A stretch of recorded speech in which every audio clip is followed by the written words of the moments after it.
Kidnapping is a major problem in Nigeria in the early 21st century. Kidnapping by bandits and insurgents is among the biggest organized or gang crime in Nigeria and is a national security challenge.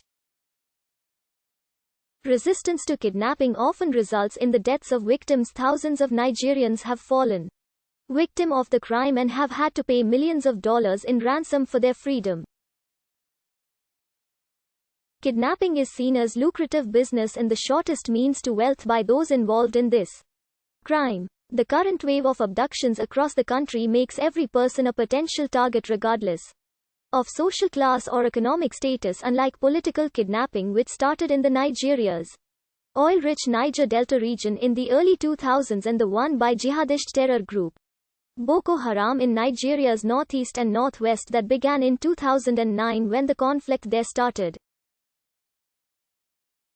In the Niger Delta, agitators took expatriates working with multinational oil giants hostage to force oil companies operating there to carry out community development projects for the benefit of the host communities, or force government into negotiations for more of economic benefits accruing to the federal treasury for the region. Abductions by Islamist terrorist Boko Haram is to further its agenda, recruit fighters, instill fear, gain more international popularity and force the government to negotiate with it for ransom, which is one of the means of generating funds for its terrorist operation. Boko Haram have committed several mass kidnappings of students. Their 2014 kidnapping of 276 teenage girls from a secondary school in Chibok, Borno State, was covered extensively by the international media, making millions of people aware of that specific crime and of the insurgency. Boko Haram often demand that victims' families or the government pay them ransoms, or that the government release prisoners from their group. Boko Haram has brainwashed and forced some of the young people it has kidnapped into joining them and carrying out attacks, including suicide bombings.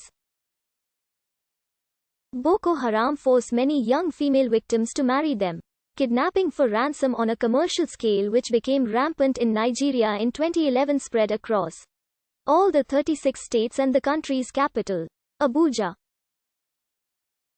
In the northwest states of Zamfara, Katsina and Kaduna, hundreds of local community members, mostly young people, are often abducted by bandits operating from forests. In February 2021, Nigerian journalist Adaobi Trisha Wabani wrote for the BBC News, "The Nigerian government seems to have suggested that it can no longer be relied on to keep citizens safe."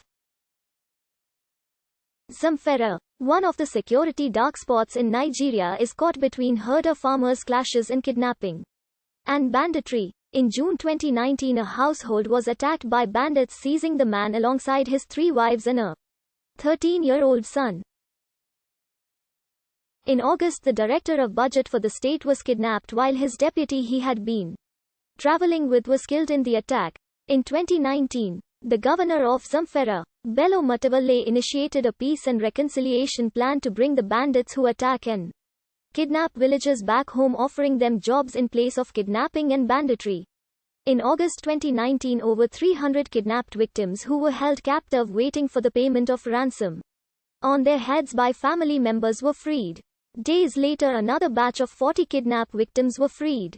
On the 24th of April 2021, gunmen kidnapped students from the Federal University of Agriculture in Makadi, in Benue State. According to eyewitnesses, 3 students were kidnapped, but 2 students were confirmed kidnapped later.